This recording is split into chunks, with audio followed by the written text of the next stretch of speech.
Merci à tous et à toutes qui apportez votre contribution pour transmettre ce savoir, ce bon savoir à ces enfants qui n'attendent rien de vous que vraiment ce sacerdoce. Ils ne demandent qu'à obtenir leur parchemin dans le temps imparti de leur inscription. Donc, tout en étant conscient que beaucoup d'enseignants font leur devoir irréprochablement, il reste néanmoins certains qui rendent malheureusement à contre-courant. Mais si cela est possible, c'est parce qu'il y a une faille au niveau de l'administration.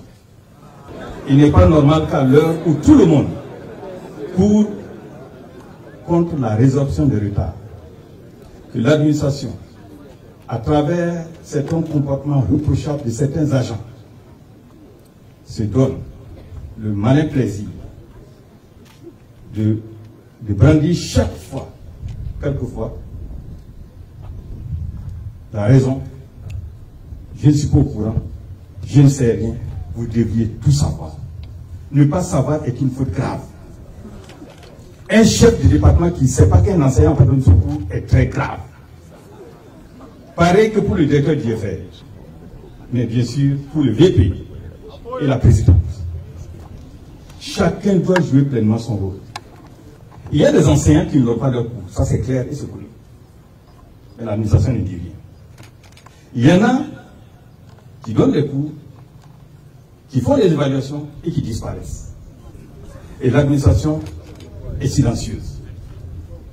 Il y en a qui peut-être corrigent, mais ne remettent pas les copies ou les notes, pour diverses raisons.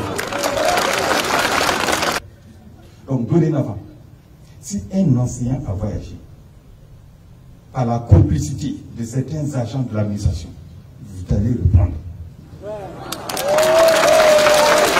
Ce qu'on a prévu dans 2 semaines, en mettant en place un numéro vert où vous pourrez appeler pour dénoncer tout enseignant et toute administration qui ne fera pas son travail.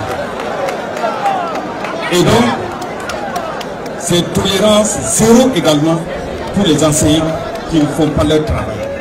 C'est tolérance zéro également pour l'administration qui ne fait pas son travail.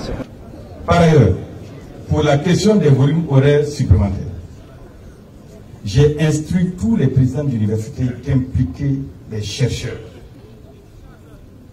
Les chercheurs ont la capacité de donner 33 000 heures de cours gratuitement. Quand on a fait le point pour l'INZ, vous êtes à moins de 40 chercheurs. 38 exactement. Il y a des chercheurs qui doivent accomplir leur volume horaire statutaire. Mais on ne leur donne pas la possibilité. Je vous instruis de faire tout ce que vous devez faire pour faire venir ces chercheurs-là et casser ce mythe-là. Il n'y a aucun monopole d'un cours. Aucun. Le seul qui a le monopole des cours, c'est le chef du département qui répartit de façon équitable entre les différents enseignants. Et beaucoup d'enseignants font correctement leur travail. Je les félicite. Mais il y en a aussi qui passent à côté. Ce sont ces gens-là qu'il faut redresser. Et justement, quand je disais la dernière fois que les étudiants doivent respecter les textes, et surtout ce que l'administration et les enseignants vous demandent de faire, c'est bien sûr en ayant à l'esprit que cette administration et ses enseignants sont exemplaires. Quand cela ne tienne, à vous les étudiants une dernière fois, vous êtes mal placés pour juger les enseignants. C'est au moins vos aînés. Ayez le sens du respect. C'est très important. On a dit l'ordre et la discipline. On n'est pas obligé d'insulter pour se faire comprendre.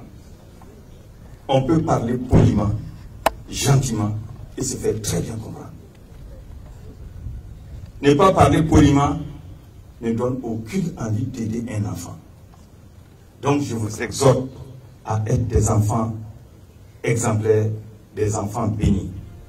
Que Dieu bénisse le Burkina Faso, la patrie ou la mort.